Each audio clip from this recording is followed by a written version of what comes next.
Welcome back to the channel, man. I got a crazy reaction going today, bro. This is not looking too good for us in modern society, to be honest. It's kind of scary just to think about it.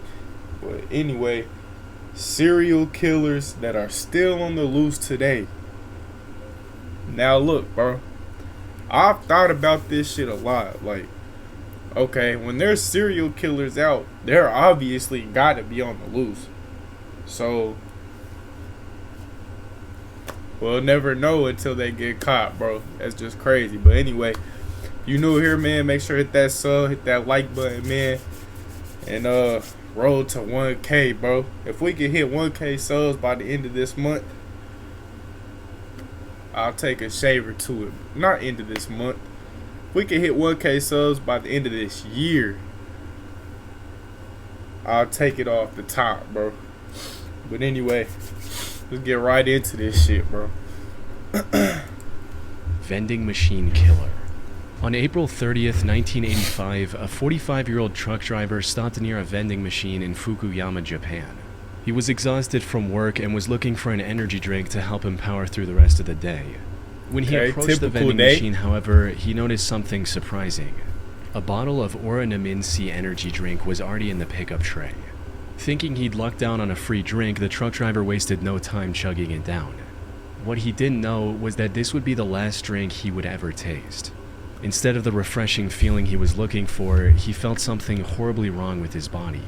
A bitter, burning sensation quickly spread throughout his throat, followed by an intense wave of nausea. It wasn't long before he was lying on the road in excruciating pain. Bro, he was rushed to a nearby hospital where doctors discovered a lethal amount of paraquat dichloride did you not break in his the system. seal? Paraquat is an herbicide that was a lethal road in excruciating pain. He was rushed to a nearby hospital where doctors discovered a lethal amount of paraquat dichloride in his system. Paraquat is an herbicide that was quite common in Japan at the time. More importantly, it's also highly toxic to humans. When ingested, it can lead to severe nausea, throat inflammation, internal chemical burns, and eventually death. This is also why it's been banned completely from over 70 countries to date. That was Unfortunately, despite knowing the reason for his illness, there was nothing the doctors could do to save his life. There's no antidote for the deadly chemical today, let alone back then. So, after hanging on to his life for a month, the truck driver passed away on the 30th of May, 1985. At first, investigators assumed that given the nature of his work, he might have accidentally encountered the toxic substance while on duty. However, after reviewing his haul records, they found no trace of this herbicide or anything remotely linked to it. This left them with only one conclusion. The chemical was mixed into the drink he consumed just moments before collapsing in agony. But with no leads or concrete evidence, they couldn't determine whether it was a murder or self-inflicted act. There's multiple things that could have happened. Could have also been, chemicals getting mixed around in the factory. The brand could have produced that. But I don't know. Because me personally, if I take a drink out of the vending machine, I'm going to make sure that it's sealed. Right or wrong? Anyway. Resulting in the case getting shelved for the time being. Now, while this might sound absurd today, you have to understand that paraquat was readily available in the country at the time. You didn't need any prescription or identification to purchase the chemical, leading to over 1,400 people using it as the poison of their choice in 1984 alone. In other words, the possibility of it being self-inflicted was just as high. However, just as the investigators were about to give up on this case completely, they received tragic news. Another person had fallen victim to the same poison after consuming Oranaminsi on the 5th of September. Then another 6 days later, and one more 2 weeks after that. By this point, it was clear that someone was deliberately poisoning vending machine drinks across Japan. This was the work of a deranged serial killer. Unfortunately, this supposed killer was also extremely thorough. He didn't leave any fingerprint or DNA evidence on the drinks he tampered with, and only targeted vending machines with no CCTV cameras nearby. As for why his victims willingly drank the unknowingly poisoned drinks he left behind, that had to do with the buy one get one free promotion Oranaminsi was running around the time to entice younger consumers. However, since some people only wanted the one drink, they often left the second free drink near the vending machine as a gift for the next person. This was common enough that people didn't find the laced drinks suspicious and drank them without a second thought. Sadly, this method was terribly effective. By the end of the year, this mysterious vending machine killer had claimed the lives of 12 victims and had severely injured 35 more. Damn, but as bro. I mentioned earlier, this killer was a master of hiding his tracks. He operated all across western and central Japan, as well as Tokyo, making it near impossible for investigators to pinpoint his location. What's the point, The bro? lack of evidence also made it difficult what to do you figure out his gain out of motive. that? Some speculated that he was doing all this to extort money from Otsuka Pharmaceutical, the company that made ornamency. This is because in 1984, a group called the Mystery Men with 21 Faces threatened to poison food products unless the companies paid them money. So some believed that the vending machine killer was a copycat and wanted something similar. However, this theory didn't last very long because Otsuka Pharmaceutical didn't receive any demands or extortion letters from the perpetrator. Additionally, the killer also began using other drinks, like the drink Real Gold and even Coca-Cola. Hiroaki Iwao, a Tokyo professor of criminal sociology, proposed a more disturbing theory regarding the killer's motives. He stated, "It is not uncommon for Japanese who live under tremendous pressure, both on the job and in overcrowded communities, to let out their frustrations by hurting someone else. The person responsible may even wait around to see who buys the poisoned drink. He or she may find this is a kind of exhilarating release from the tensions of life in Japan." But even if this was the truth, it still didn't bring investigators That's any crazy, closer bro. to catching the suspect. They take that shit dead serious, bro. They're ready to take a life over their career. That's insane to me. I don't know, bro. This is how some people think, and that shit crazy. Left with no other options, the authorities turned to the public and launched a nationwide campaign on the 27th of September. They placed signs and distributed leaflets telling people to avoid suspicious free drinks and to properly inspect the cap seals on their beverages before consumption. They also instructed vending always do machine that. owners to investigate their stock for any anomalies and told chemical shops to monitor their customers more closely.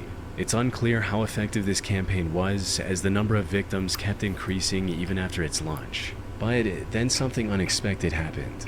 On the 17th of November, the murder spree stopped completely after the death of a 17-year-old girl. She was the only female to have died from the poisoning. It's possible that the person who committed these atrocities had a moral code against harming women, though that's nothing more than a baseless speculation. Due to the complete lack of evidence, the vending machine killer was never identified, cementing this case as one of the most chilling, unsolved mysteries in Damn. Japanese history. Never got caught. Little Rock serial stabber. On April 11, 2021, the Little Rock Police Department received a distress call from South Pulaski Street regarding a potential homicide. When they arrived at the scene, they found a middle-aged woman lying on the street with stab wounds all over her body. This woman turned out to be 41-year-old Deborah Walker. She was homeless at the time and was living on the streets when this incident happened.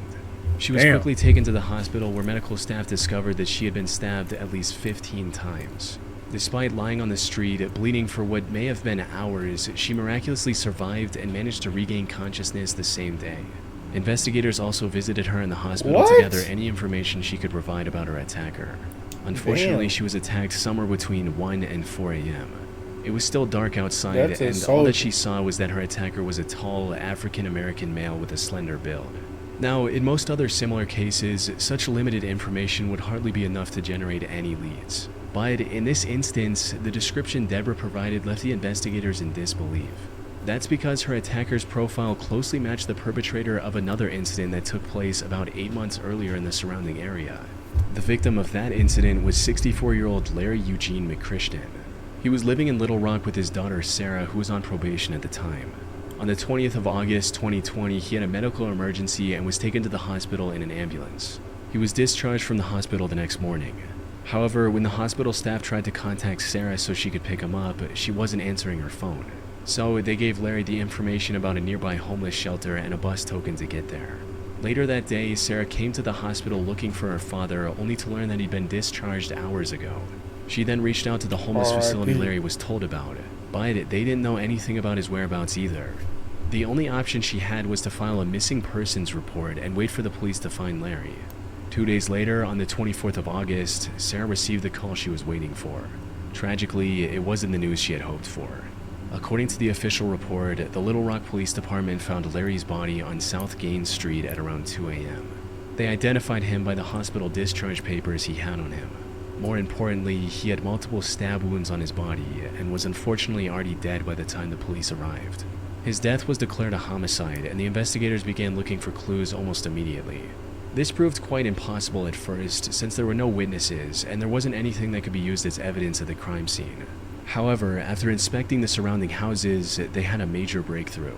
The CCTV camera outside a nearby house had captured the suspect walking down the street when suddenly he spots Larry and begins walking towards him. After committing the crime, he tries leaving the area, only to stop, go... That's actually scary, bro. Look how he just stops and turns around and goes to him. Like, for no reason, damn near. Like, look, bro. Had He was captured walking, the suspect he walking turned down the around street just to go when that suddenly way. he spots Larry and begins walking towards him. After committing the crime, he tries leaving the area, only to stop, go back, and stab Larry one last time before fleeing. As mentioned earlier, this man matched the profile Deborah gave to the police, leading investigators to believe she was attacked by the same person. While looking into older cases, they also connected the same killer to another murder that happened in the area on September 23, 2020. The victim of this incident was 62-year-old Jeff Welch, another homeless man who was living in an abandoned home. On the morning of that day, Jeff's friend found him on the porch of his house with a stab wound on his neck. By this point, the investigators knew they were dealing with a deranged serial killer. However, just as they uncovered the connection between the three attacks, another tragedy unfolded. On April 12, 2023, a day after the attack on Deborah Walker, another one of his victims was found on the Wright Avenue overpass. The only thing in common with these four attacks was that they all involved homeless individuals, and they all happened between 1 and 4 a.m. There seemed to be no clear pattern on how the perpetrator selected his targets. This left the Little Rock community terrified to leave their homes, fearing they might become the next victim of the serial killer on the loose. After realizing the potential danger of this situation, LRPD began spreading awareness about the man who is now being referred to as the Little Rock Slasher. They also turned to the public to ask for any information they could provide on the matter, and even announced a $20,000 reward. We also need your help. If you have seen anything suspicious or have surveillance cameras on your homes or businesses in this area, please contact us at 501. Unfortunately, despite having CCTV footage of the suspect, the Little Rock Slasher was never caught. The case remains a mystery to this day. Or at least that's what the official reports say. While researching this case, I came across an Arkansas-based blog called the Snarky Media Report. The authors of this blog did their own investigation into the slasher case, and what they found was shocking to say the least. Put simply, they claim to have found the true identity of the killer after talking to multiple locals and Deborah, who, according to their blog, already knew the identity of her attacker. They also uncovered many details about this supposed killer, including his criminal record, which reveals that he has already served 2 prison terms in Arkansas for felony convictions of domestic violence. They need to get his ass also, back his up history out with the drug street. abuse and how it made him very agitated and violent. The authors of this blog also claim to have contacted the alleged killer's previous landlord, who gave them this image of the perpetrator. Which begs the question, if they know so much about the slasher, including his legal name, why didn't they give this info to the police? That's where the case goes from creepy to bizarre, since, according to them, they've already given everything they had to the relevant authorities. Despite this, the Little Rock police didn't make any progression in catching the serial killer. Snarky Media also published a video of the Little Rock mayor and police chief refusing to answer questions about the case. This seems to hint at something incredibly shady going on behind the scenes. That said, there's no way for me to confirm if the authors of the Snarky Media blog are telling the truth. For all we know, their whole investigation is made up, and this is just some random guy who has nothing to do with the 4 attacks, and it's all a ploy to make the Little Rock Police Department look bad. Most of the information they've gathered seems to check out with what's released publicly by the authorities. The only discrepancy in their investigation is the age of the suspect. Officials believe the slasher to be young, possibly in his 20s, but the authors of this blog state that the person they found was 46 years old. Unfortunately, this is where the leads end. Whether Snarky Media is telling the truth or not remains uncertain. What is certain, however, is that the case remains unsolved to this day. The Little Rock Slasher is likely still out there and can continue his murder spree at any moment. Damn, bro. Get him off the streets. Thanks to Trade Coffee for sponsoring this video. I never considered myself much of a coffee person, but recently I found myself getting really into trade descriptions. On February 17, 1997, 21-year-old Patrick McNeil went out with his friends. He spent the evening out drinking with his friends. Smiley face killer. On February 17, 1997, 21-year-old Patrick McNeil went out with his friends. He spent the evening out drinking with his friends in the Dapper Dog Bar in Manhattan. During this time, he likely drank more than he could handle, resulting in him throwing up in the bar's bathroom before leaving in a highly unstable and disoriented state. Patrick was then seen turning left onto 90th Street, heading in the direction of the East River. This was the last time anyone would see Patrick alive. Following this night out, Patrick vanished into thin air. Despite extensive efforts, authorities found no leads or clues to his whereabouts. That is until April 7, 1997, when Patrick's lifeless body was found in the East River 50 days after his disappearance. Duty Sergeant of the NYPD's Special Investigation Division, Kevin Gannon, was called to the scene to assist with the body's recovery and examination. Kevin had been a seasoned detective for years, and by this point there was little that could surprise him. However, the circumstances surrounding Patrick's death disturbed him to his core. The more he looked into it, the more strange the situation became. For instance, Kevin noted that Patrick's body wasn't decomposed enough to have been floating in the river for a week, let alone the past 50 days. He also found burn marks on Patrick's body, hinting at the possibility of him being restrained prior to his death. Kevin knew that something wasn't right. Unfortunately, due to the complete lack of evidence pointing to the contrary, Patrick's death was ruled as an accident. Kevin kept thinking over this feeling for the next year before coming across a case that reinforced his suspicions even further. On February 13, 1998, another body was found in the same stretch of water. How would that be an accident? This body was later identified as 22-year-old Lawrence R. Andrews, who had gone missing on New Year's Eve after celebrating the event with his friends in Times Square. After getting on the case, it didn't take long for Kevin to notice eerie similarities between the two cases, as both bodies were found within yards of each other. Both of them were also young Caucasian males and were on track to have successful careers. They both disappeared in one of the most crowded cities in the world without any trace as well. Most importantly, Kevin also found similar oddities in both cases, where the bodies were a lot less decomposed than they should have been, and there were burn marks indicating possible restraints before their death. Lawrence's case prompted Kevin to look for other similar cases across the U.S. He enlisted the help of fellow detective Anthony Duarte and a criminal justice professor, Dr. Lee Gilbertson. Together, they began investigating these cases, and soon a chilling pattern began to emerge. In total, they found 45 different instances of young men dying under shockingly similar circumstances as Patrick and Lawrence. What? Most of them went out for a night of drinking, became more intoxicated than usual, disappeared shortly after, and were later found dead in some body of water. Down here than we Almost think, all of them were also Caucasian crazy. and on track to have a high-paying career like engineering after college. Most disturbingly, however, they also found graffiti of smiley faces near the bodies of at least a dozen different victims. This led to the three investigators creating the smiley face murder theory. According to this theory, these 45 and possibly many other deaths from the 1990s to 2010s weren't accidents in the slightest. Instead, they were murders committed by a single deranged person or an organized group of serial killers. This is the only logical explanation they could find to justify the many oddities and similarities in these incidents. That said, while this theory makes complete sense to some people, others aren't convinced one bit. Criminal profiler Pat Brown, for instance, called this theory ludicrous. She believes that the idea of connecting smiley faces, one of the most common graffiti symbols, with murders is just absurd, stating, "It's not an unusual symbol. It could be If you absurd. look in any area 5 miles square, I bet you could find a smiley face." The FBI also completely denied this theory in a statement, reading, "The FBI has reviewed the information about the victims provided by 2 retired police detectives who have dubbed these incidents the smiley face murders and interviewed an individual who provided information to the detectives. To date, we have not developed any evidence to support links between these tragic deaths or any evidence substantiating the theory that these deaths are the work of a serial killer or killers. The vast majority of these instances appear to be alcohol-related drownings." However, despite these setbacks, the 3 men have stuck with their theory.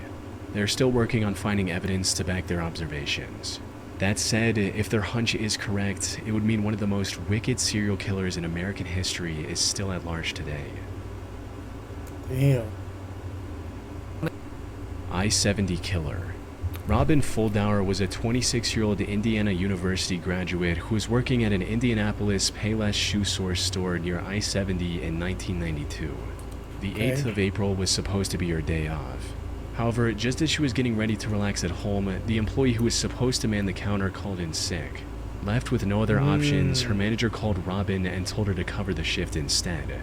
Robin wasn't very happy about this emergency shift change, but she reluctantly agreed, arriving at the store at 10 a.m. and starting her shift as usual. Unfortunately, her day was about to get a whole lot worse. Damn. Everything seemed normal until 2 p.m. when the manager called the store for a routine check. To her surprise, Robin wasn't picking up the phone. She kept trying for a few minutes before giving up and calling the Speedway gas station neighboring the shoe store. One of the gas station employees, a friend of Robin's, went to the Payless store to see if she was doing okay. However, what she found inside left her confused. The store was in slight disarray and some of the shoes were missing from the shelves. The cash register was also open and there was no money in it. Most concerning of all, there were no signs of Robin anywhere. Her friend called out Robin's name, hoping she was just in the back and would respond.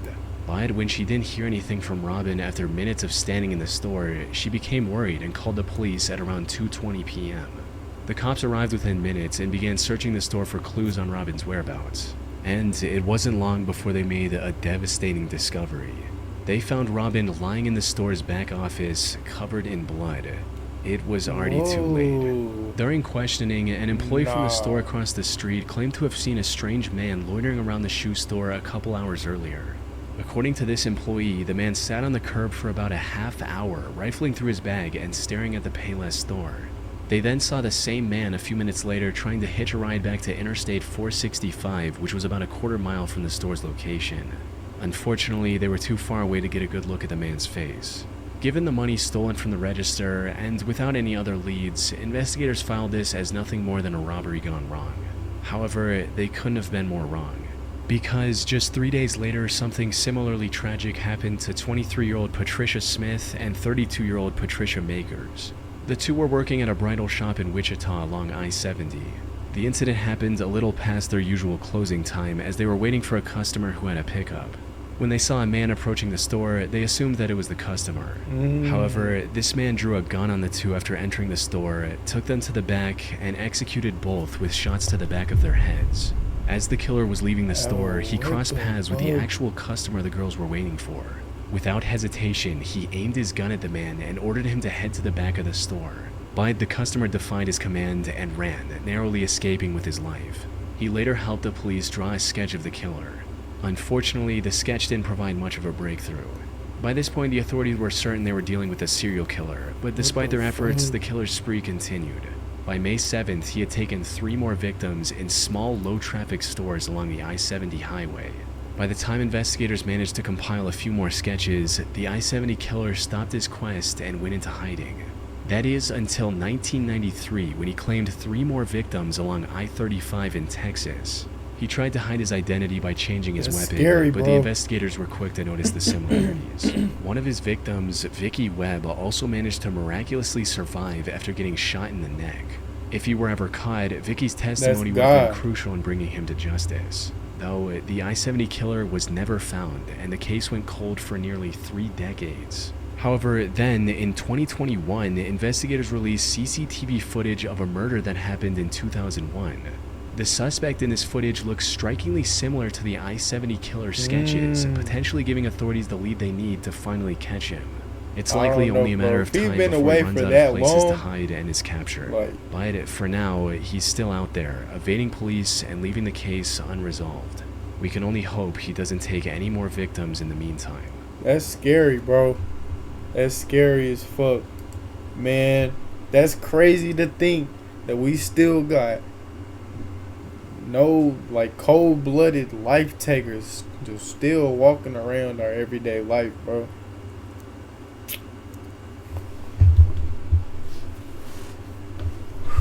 Hey, you know what I'm saying? It's got me feeling a little paranoid, but man, I don't want to talk y'all's ears off, bro.